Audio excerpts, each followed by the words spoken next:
Ay nasign sa akin ni Lorraine yung mga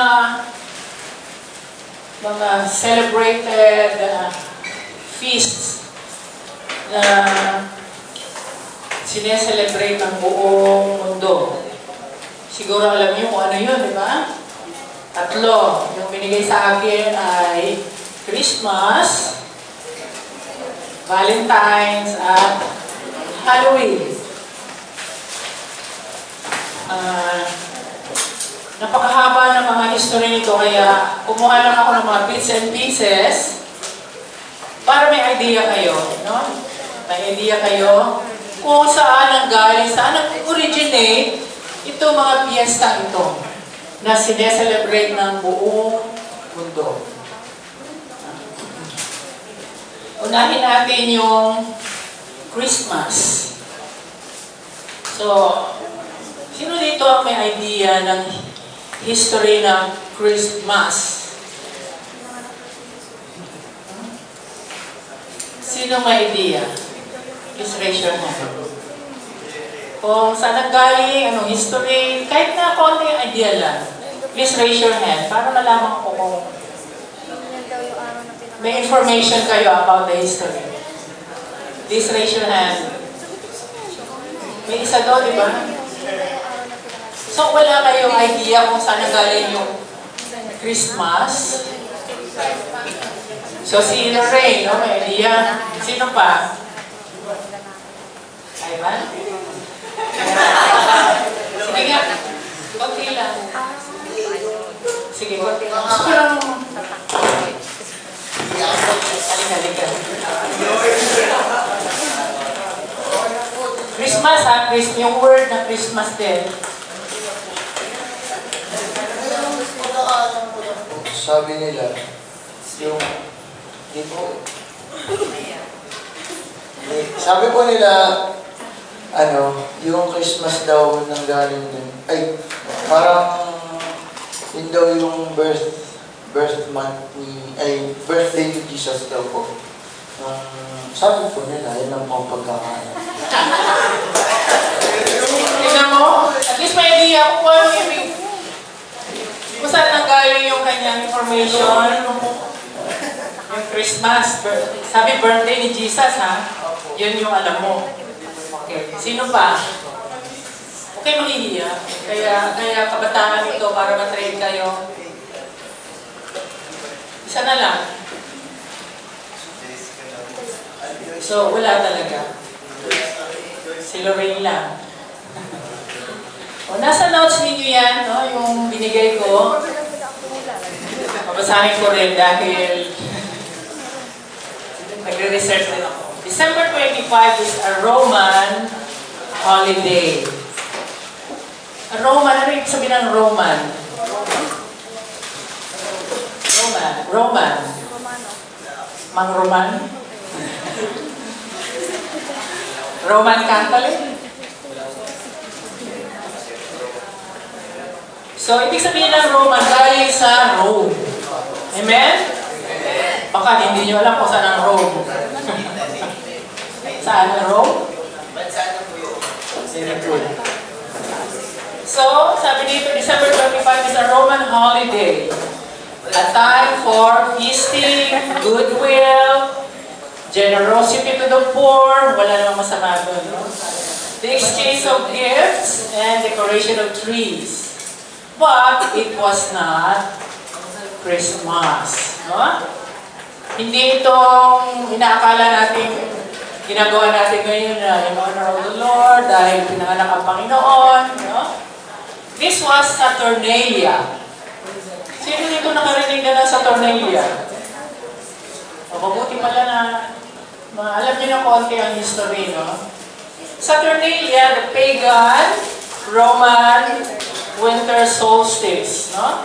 The time of year when the sun is at its greatest distance from the celestial equator. Ibig sabihin, malamig ng panahon. Ang Saturnalia, piyesta yan na ginagawa sa Roman Empire every December 25.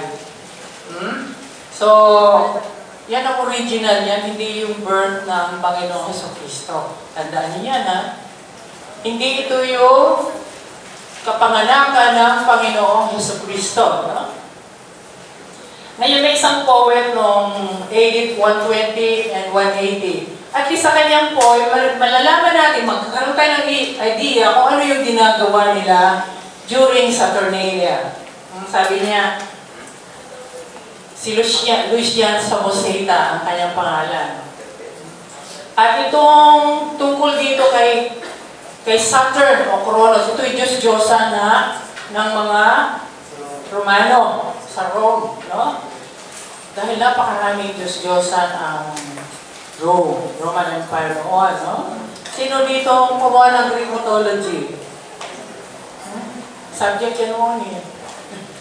Dami-dami mga Diyos-Diyosan ng mga Diego, Diyos-Diyosan ng mga Roman, Roman Empire. So, napakarami. So, itong ating mga Diyos-Diyosan na binanggit dito, those are only a few. No? So, ang pangalan ay si Saturn. Galing kay Saturn. No? Sabi ng poet, no? In his poem, Saturnalia, during my week, the serious is barred. Ibig sabihin mo, kayong maging seryoso. Bawal. Sa panahon ito, kailangan laging masaya. Laging nagbibiruan. Gano'n ang gusto niya, no? It is, the serious is barred. No business allowed. So, walang mga negosyo, walang trabaho, wala tayong gagawin kundi magwala. Hindi naman. Magsaya. Yan ang kanyang sabihin. Drinking and being drunk. Katulad no, nakita nyo kanina. Okay lang yung pasuray-suray ka, hala, pagusto ka ng alak. So yun yung ginagawa nila, no? Noise and games of dice, mga sugal, ha? Parang nasa perya. No? Appointing of kings, nag-appoint sila ng kings during this time. And feasting of slaves. Pati yung mga alipin, meron silang mga celebration din, no? And then singing naked. Ito yung question mark. Gaano ka-naked sila habang maawit? Pero meron akong narinig din noon na itong caroling ay ano ito eh, meron ding origin. During the feast of Saturnalia, nagbabahay-bahay sila at umaawit. Kaso lang, naghuhubad sila. Bakit kaya? Hindi ko alam kung bakit. Kailang maghubad. So, dyan din ang galing yung mga caroling. Singing naked, clapping of hands, tapos meron silang mga games na sa ice water, naglulublob sila, na nakamaskara. Such are the functions over which I preside. So, ito yung activities during this feast. So, walang-wala ito sa sinasabing birth of Christ. Pero, further history, nakalagay dito, Saturnalia originated as a farmer's festival to mark the end of the human autumn planting season. So, meron ding celebration pagkatapos ng planting season. Ibig sabihin, magsa-celebrate tayo, tapos na yung planting. Hihintay na lang natin ang harvest. So, meron ding celebration na gano'n during December 25. Okay? Ngayon, ito pa, no? Sa kasaysayan ng Christmas, iba sa Rome may mga emperor, no? Isa sa mga emperor ay si Constantine. Siya ay lulusob sa giyera. Pero sabi niya sa kanyang puso, kung mananalo ako sa giyera, kapag dahil gusto niyang i-recognize yung Christianity, ay gusto niyang pakitaan siya ng isang sinyales. No? So may nakita nga siyang sign, yung cross sa langit, nakita niya. No? At may nakalagay, by this you will win. Sinong nakakaalam yan? So nanalo nga siya sa gira, si Constantine. Pagkatapos noon, in-honor niya yung mga Christians. Naniwala siya na yung Christianity nga ay totoong, sa naniniwala sila sa totoong Diyos. At nagsimula doon yung pag-alis ng persecution sa mga Christians kasi ang mga Kristiyano ay gano'n na lang ang persecution in the Roman Empire. No? Matindi yung persecution pag ikaw ay Kristiyano. Depende sa kung sinong umuupong emperor. Pag malupit ang emperor sa mga Christians, malupit din ang kondisyon ng mga Christians. Pero kung minsan naman may mababait na emperor, nakakapagpahinga naman ang mga Kristiyano sa persecution. But during the time of Constantine, dahil napatunayan niya na totoo nga ang Christianity, so nagkaroon ng rest. Nakapagpahinga ang mga Christians sa Christianity. And the Christian religion became the official religion of the Roman Empire during the time of Constantine. At ito ay AD 312. Nasa notes niya, di ba? So yung Christianity ay naging official religion ng Rome. Alongside other pagan festivals, the Saturnalia continued to be celebrated in the century afterward. Christmas apparently started like Saturnalia in Rome and spread to the eastern Mediterranean. Ngayon yung Mass, may Christ, di ba? Totoo yung Kristo, Christ. Tapos yung Mass, wala yan sa Bible. Maghanap kayo sa Biblia, walang word ng Mass. 100 pesos.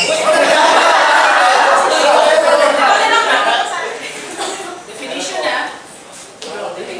Bros, hindi na define. Bros, click tayo. Bloodless reenactment of the sacrifice of the Lord Jesus. Very good!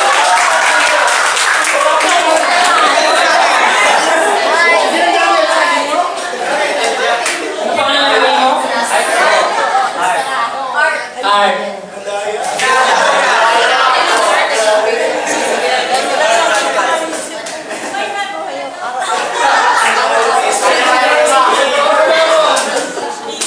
Tapos na. Okay, totoo yun, no? Kung babasahin niyo sa Catholic Encyclopedia, ang definition is the bloodless reenactment of the sacrifice of Jesus on the cross. I-analyze nga ninyo kung tama yun. Tama ba yung Mass? Misa?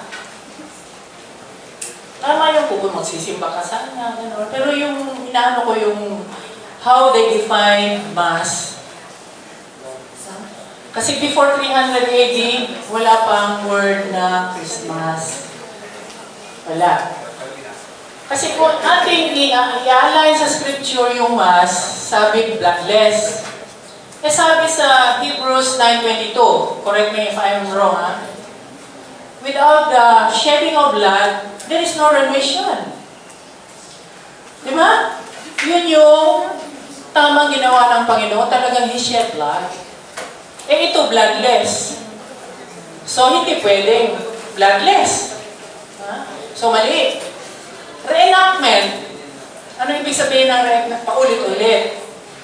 Paulit-ulit ba sinakripisyo ni Jesus ang kanyang katawan? Paulit-ulit ba siyang nag-shed ng blood? So, hindi reenactment. Dahil sabi ni Jesus, once and for all, Hebrews 10:10, by that will we have been sanctified through the offering of the body of Jesus Christ once and for all. Kaya, we do not believe in the term Christmas. We believe that there is Christ, we believe in Christ, but we do not believe in Mass. So, actually, sabi nga ni Reverend Medina, that's blasphemy. Kaya ako, pag binabati ako, Merry Christmas, hindi mo sinasagot, ikaw rin, Merry Christmas.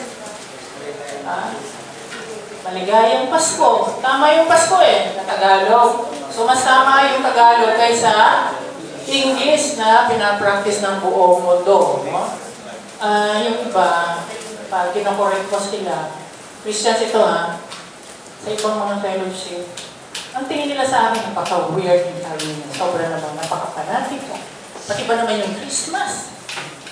Dinodoktrina pa. Pero nagigilty ako kung sinasabi ko, Merry Christmas! Eh, blasphemy nga yung Mass eh. Bloodless reenactment. Hindi nga pwede. So, ayan na naman. Ha? Ngayon, mamaya, tingnan natin kung how to deal with this kind of bits and pieces of the world's practice. No? So, yun yung ibig sabihin ng misa. Ngayon, si Constantine, mayroong kapatid na hindi ko na-research ang pangalan. No? He adopted the pagan practice of decorating trees kasi gusto nila yung mga pagans ay madala sa Christianity. No? So yung mga ginagawa ng mga pagano, in-adapt nila. Halimbawa, nag-decorate ka ng trees, nagbibigay ng gifts during Christmas, yung piyesta. Kaso, imbes na sila ang makapagdala ng mga pagans sa Christianity, sila yung nadadala doon. Dahil kung ano-anong mga practices ang ginagawa nila, no? Ngayon, ang ibig sabihin itong mga festivities na ito, inadapt niya ito dahil ang gusto nga niyang mangyari maging Christian na, pati pagans, hindi naman ganito yung paraan ng Panginoon. Ha? When they celebrate, you don't have to join them. Hindi ka kailangan pumunta doon.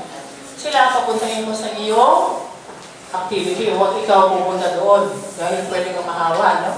Pwede kang ma-influence.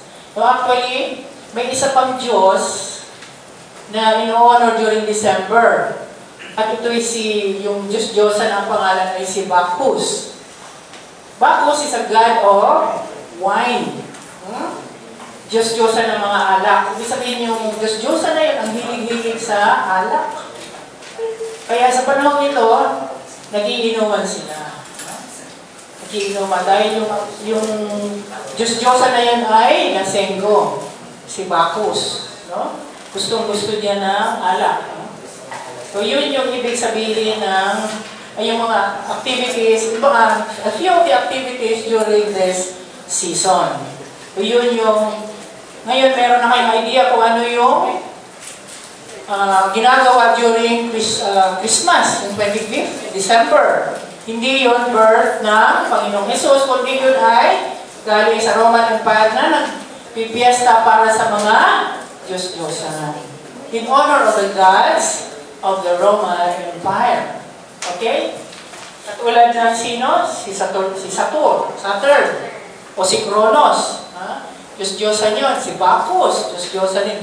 At marami pang ibang mga Diyos-Diyosan. Okay? So yan ay napaka-ikling nakita ko yun sa internet. Kung gusto nyo mag-research, napakaraming historians tungkol sa December 25, no? Iba-ibang mga idea, iba-ibang mga nakuha nilang mga history. So, let's not delve on so much details about the history of these pagan practices. At least may idea tayo kung anong ginagawa ng mga pagan o ng Roman Empire. At tayo ay na-compromise. Hindi pala tayo, sila doon. Sila noong mga Kristiyano ko doon. Lalo na yung isang bishop na nagsimula ng liturgy ng Mass. Nakasunod yan? Valentine's ba? Valentine's. Ayun yung Valentine history. Sino naman nakakaalam? Baka 100 naman ito.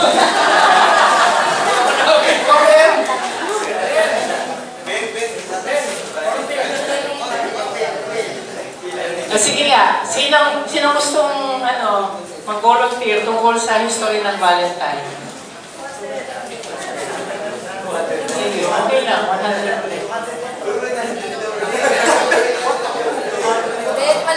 Gusto ko lang may idea kung ano yung alam niyo tungkol sa Valentine, yung origin ng Valentine.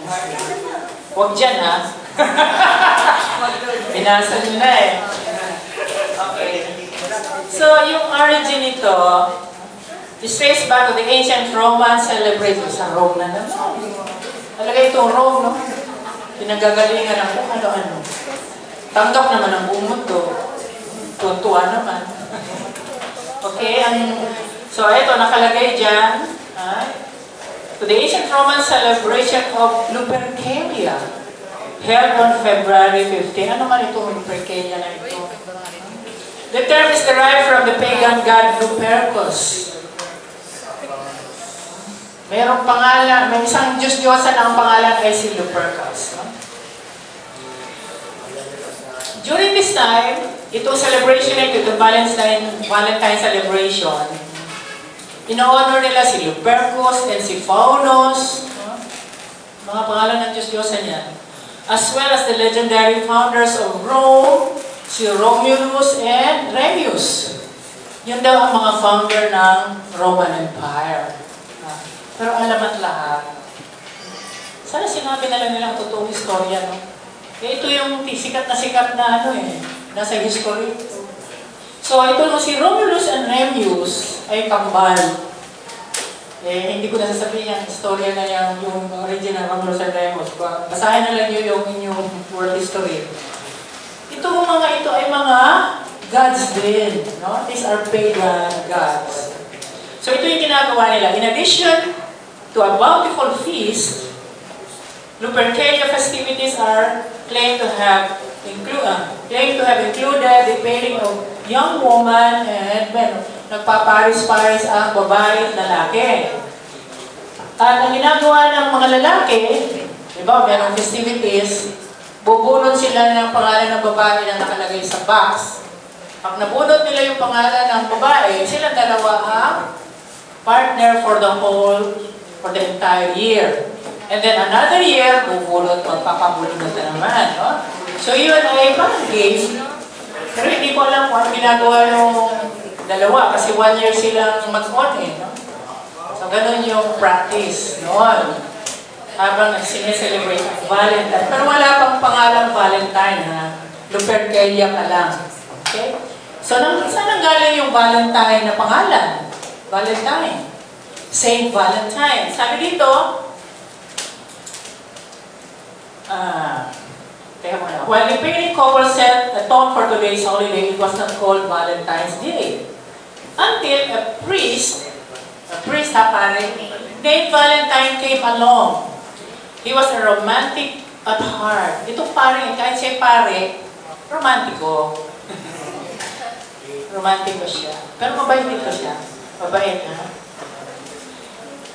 Si Emperor, ang Emperor noon si Claudius II, merong decree.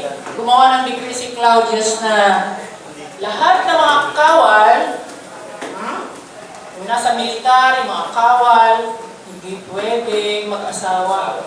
Ang hindi ng kanya, how unfair. Hindi pwedeng mag-asawa, hindi pwedeng mag-girlfriend. Ngayon itong si Father Valentine, naawa naman sa mga sundalo. Dahil siyempre, natural lang, mai-inlove ka. Yun ang mga babae, mai-inlove. Hindi, secretly, may mga relationship yung mga kawal. At ito si Father, nag-o-officiate ng marriage. Bawal yun eh. Pinagbabawal ng Emperor. Kaya nung mahuli siya, itong si Padre Valentino, na pare, siya ay pinapatay. Pinapatay siya, yung pare. So, because of the sympathy of so many people, pati mga kaparihan noong unang panahon, naawa sa kanya, in-honor siya, ginawa siyang santo. Kaya naging Saint Valentine. So, totoong nangyari ito. History, no? So, naging Saint Valentine. Imbes na, kasi noon, ang Saturnalia, Lupercalia, every February 15. Pinatay si Saint Valentine February 14. So, they moved the event to February 14. At in honor of him, ang tawag doon ay Saint Valentine. So, yun na yun ang pinapractice na buong mundo. The whole world. No? Pinapractice ng mga magnopio, mga kaibigan. That's an opportunity for us to share the truth. Diba? Dito sa ating mga fellowship, okay, merong mga giving of gifts. Wala nang masama doon. Kasi kami, nagbibigayan kami ng gifts every. At ang tawag namin is Passover. Actually, ang Passover ay para sa Kristiyano, araw-araw Passover sa atin. Sa mundo, syempre once a year. Now, meron tayong responsibility. During these times, dahil walang pasok, bakasyon, nakarelax tayong lahat, is that not an opportunity to share the truth? Diba, may mga kaibigan ko, bakasyon naman, mag-outing tayo. You can go with them kung gusto nyo, pero ito ay okasyon para, okay, mag-banding kayo. As a Christian, meron kang pananagutan. Pag sinabi nyo, Christmas na yun, ganito, ganon. O, di ba? It's an opportunity to share the truth about Christmas. Sino dito natatakot na i-share na yung Christmas ay ganito pala yan, ganyan pala yan? Pag meron kayong close friend na hindi alam yun, pwede bang hindi nyo i-share eh, napaka-close ninyo? Eh, yung inyong kaibigan is, talagang naniniwala sa Christmas. Hindi pa niya alam ang history, hindi niya alam ang Passover.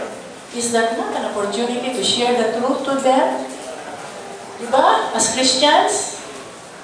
Kaya tayo, pag season na ganyan, halimbawa, Christmas season, sa mundo, meron tayong fellowship. And that is a very good time to share the truth about Christmas and about the Passover. Diba? Dahil bakasyon, nakarelax lahat. You can invite your friends to the fellowship. So, yun yung gagawin natin. Huwag tayong sumabay sa kanila na pag in-invite ka sa kanilang Christmas party at mayroon doon mga disco, may mga hindi ka magsisimba. Ay, uunahin mo yung importante kasi Christmas eh. Once a year lang naman ito. Pupunta ako sa kaibigan ko, may Christmas party sa kanila. Nandun yung crush ko eh. Nandun yung ating no? So, imbes na dalhin mo sila sa'yo, sa pananampalataya ng Kristo, ikaw ang nadadala sa kanila. Diba? Amen ba yun? Okay. Tapos na kayo? May questions ba kayo about Valentine's Day?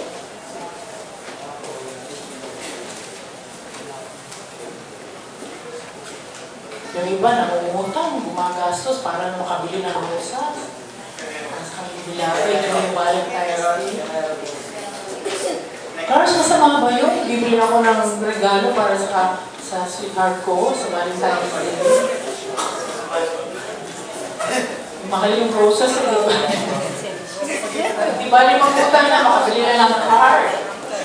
O kaya roses. Tapos sabi, Happy Valentine's Day.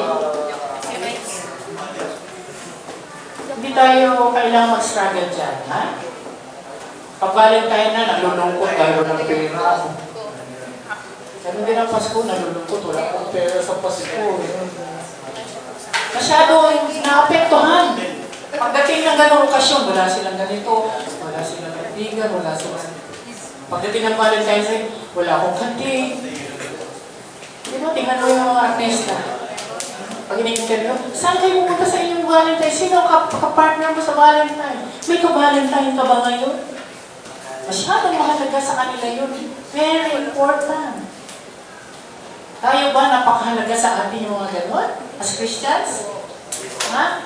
Is it very important, vital to your Christian life na ang Valentine ay nasi-celebrate mo? Kung wala nang tanong, sa Halloween naman tayo. Halloween. Oh, tatanong naman ako ng history.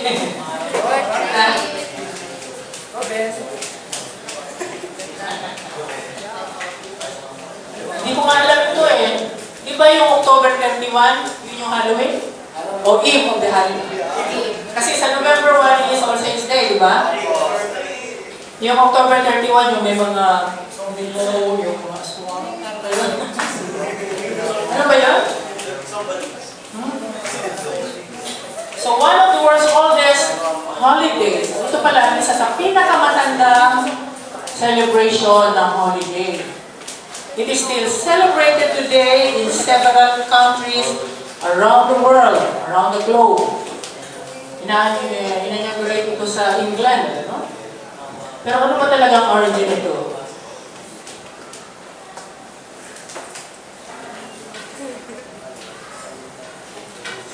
Halloween.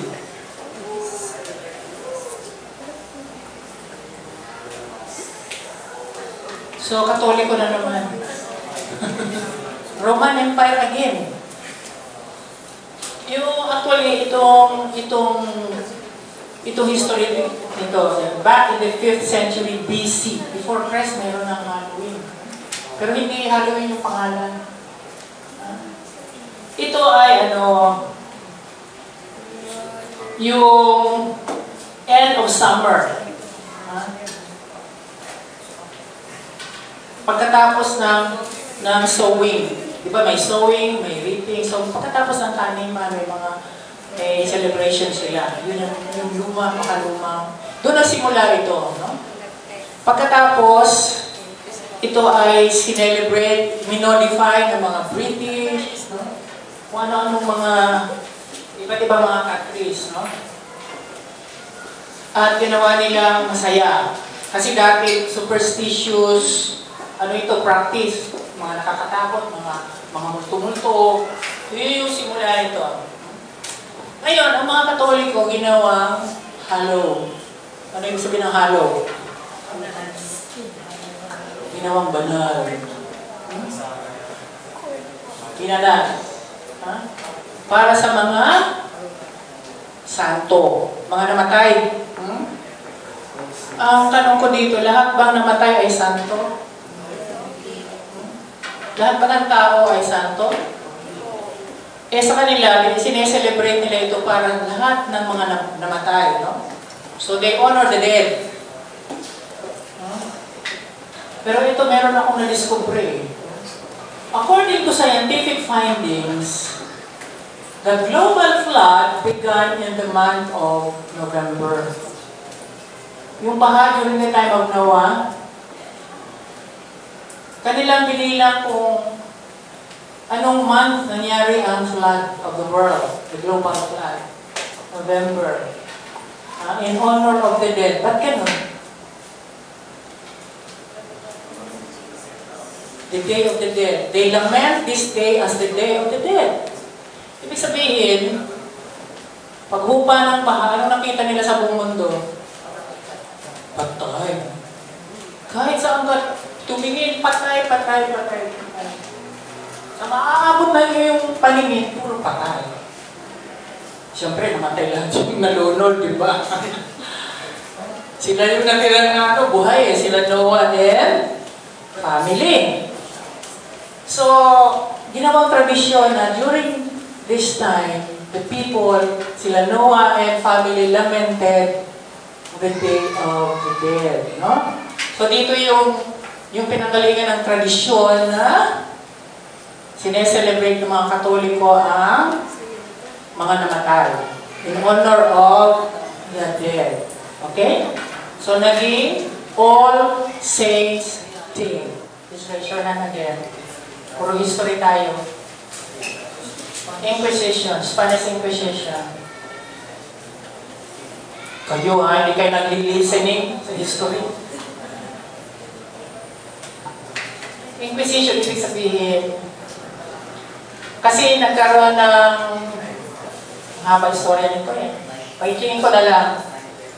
Katoliko kasi ang Roman Empire. Catholic. Ewan ko saan kailan nagsimula. Basta, nagkaroon ng very, very radical na law. Na Catholic lang talaga. Pag ikaw ay hindi Catholic, papatayin ka. Pag ikaw ay Jew or gusto nila puro Katoliko. Parang mga militante, mga extremist. You have to be Catholic, otherwise you are a heretic. Kung hindi ka ito-torture o tugisin ka, ipe-persecute ka, aalisin lahat ng iyong mga properties. So, ganun ang nangyari during the Spanish Inquisition. Sabi dito, this is done by order of a notoriously severe court tribunal of the Roman Catholic Church, active in Central and Southern Europe, which continued through the 16th century. So ilang taon ito ginagawa ng mga Katoliko, no? So naglayasan yung mga Protestante kasi nagkaroon ng Protestantism. Ano ibig sabihin ng Protestant? Kung kanina pa tayo nag-history nito. Sige, Jun, ano ibig sabihin ng Protestants? During the time of the 16th century. Protestantism yung nagising sila doon sa mga maling katuruan ng mga Katoliko. So, nagpo-protest. Sa Roman Catholic. Okay? Tama siya? Nagsimula ito kay Martin Luther. Si Martin Luther, hindi itong negro Martin Luther King, hindi ha? Si Martin Luther ay isang monk, pari na parang mongha. Eh, yung mga kapari, nagbabasa naman ng Biblia no? Hindi ko lang malaman kung bakit. Sa bagay, merong mga na-enlighten na sila sa Baranola, kung sino-sino mga nagbasa ng seryosong pagbabasa. At itong mga ito, pag lumayas ka sa Catholic Church, patay kang bata ka. Papatayin ka talaga yung na-martyr yung karamihan doon. Pero ito si Martin Luther, naka-iskako dahil papatayin din siya. Mula nung ma-enlighten si Martin Luther, nalaman niya, nagkaroon siya ng illumination sa Bible na the just shall live by faith. Tandaan niyo yung word na yan, ha? Bible, no? The just shall live by faith. Ang matuwid ay mabubuhay lamang sa pananampalataya. So nalaman niya ni Martin Luther na maliban yung ginagawa nila na nag-ano sa mga nagbabayad ng mga pinyag, nagmimisa, para lang maligtas ka. Hindi pala yun ang kaligtasan. Ha? Hindi pala yung pagmimisa kung ano-anong pinanggagawa upang maligtas ang kaluluwa, kundi manampalataya lamang kay Kristo. Doon nagsimula yung 4 pillars of the Reformation. Kaya nagkaroon ng Protestantism. Now we are saved by grace, by Jesus Christ, by grace, by faith, and through the Scriptures. Sole Cristo, sole vida, sole Scriptura. Ano isa? By faith, by sole gracia. All by the grace of Jesus Christ. So doon nagkaroon ng, nag-revolution ang buong ito against the Catholic Church. Nagkaroon ng Reformation. Nagkataon naman, nagkaroon ng awakening. Ang mga tao naman gustong-gustong malaman ang katotohanan. So, nagkaroon ngayon ng Protestantism. Pag ikaw ay nagpo-protest against the Catholic Church, ang tawag sa iyo ay Protestante. So, patuloy na kinutugis ang mga Protestante na makapanirihan ng mga Katoliko noong panahon yun. Okay? So ito yung sinatawag na Inquisition. So may idea na kayo ng Halloween. Pinagpapatay ang actually mga Christians yun. Kinutugis, pinapatay. So merong hindi magandang aspeto ang Halloween.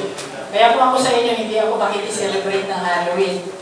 Yung iba, bibili ng mga maskara, bibili ng mga costume, pupunta sa party, may costume. So, hindi tayo sasama sa mga ganyan. Amen ba? May tanong ba kayo tungkol sa Halloween?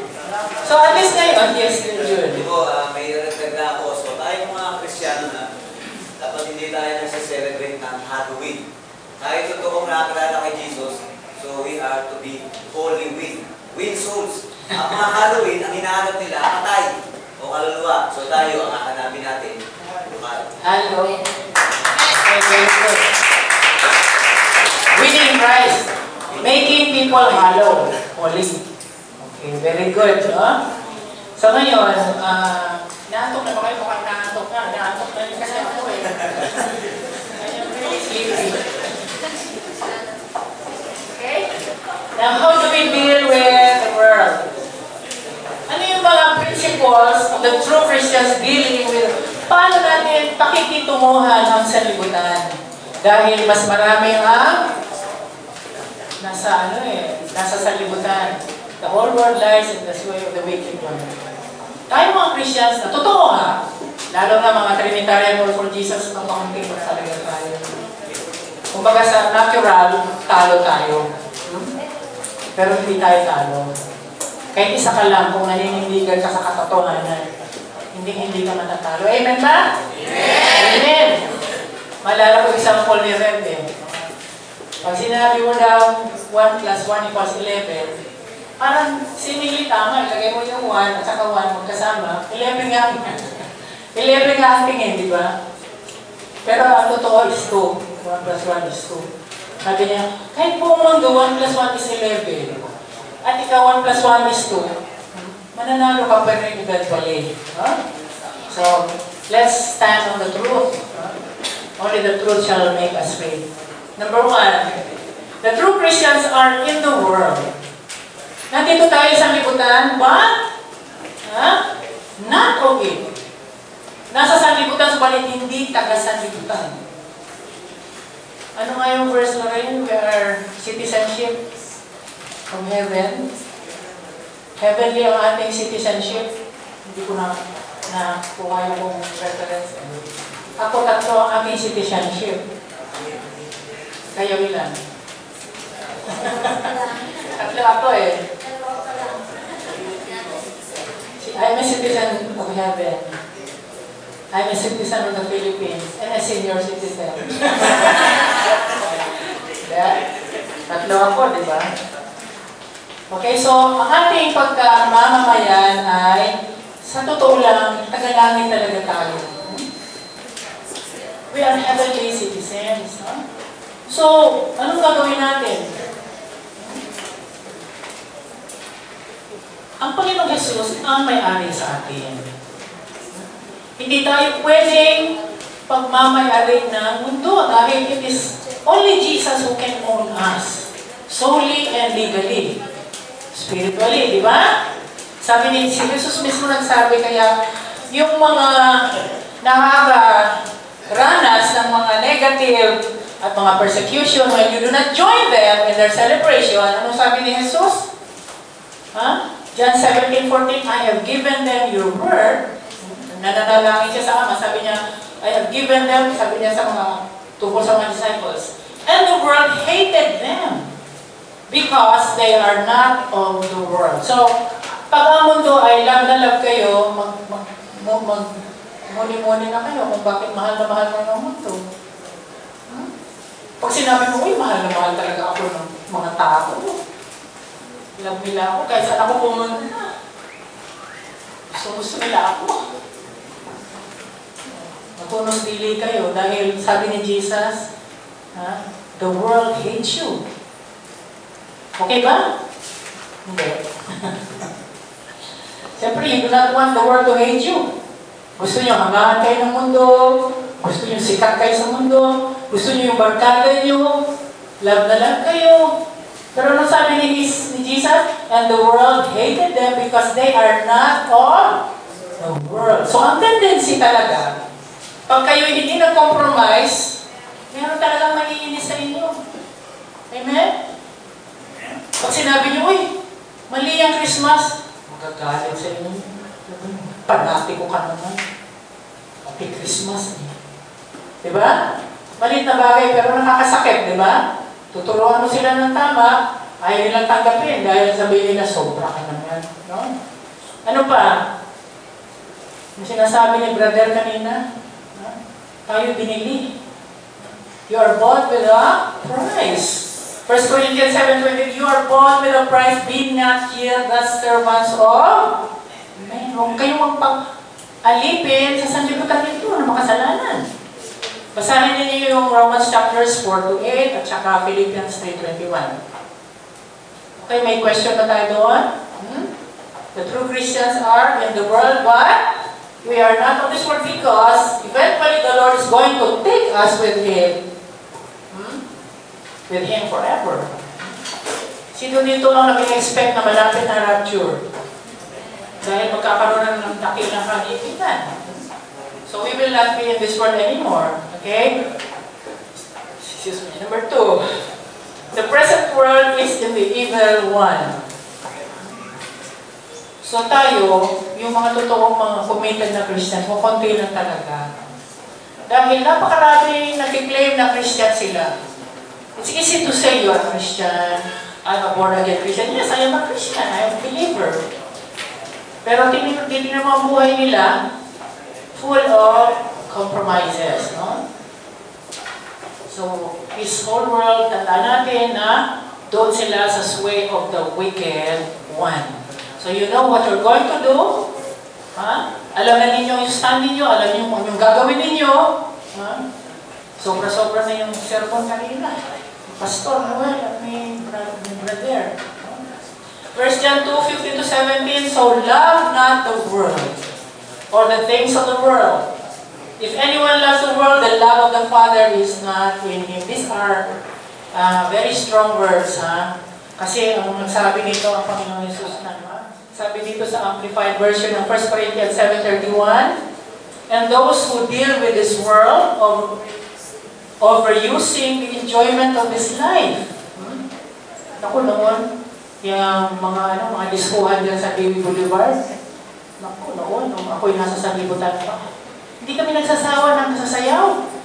Yung diskuhan. Magsisimula ka ng 7 o'clock in the evening hanggang alas 4 ng gabi. Umaga.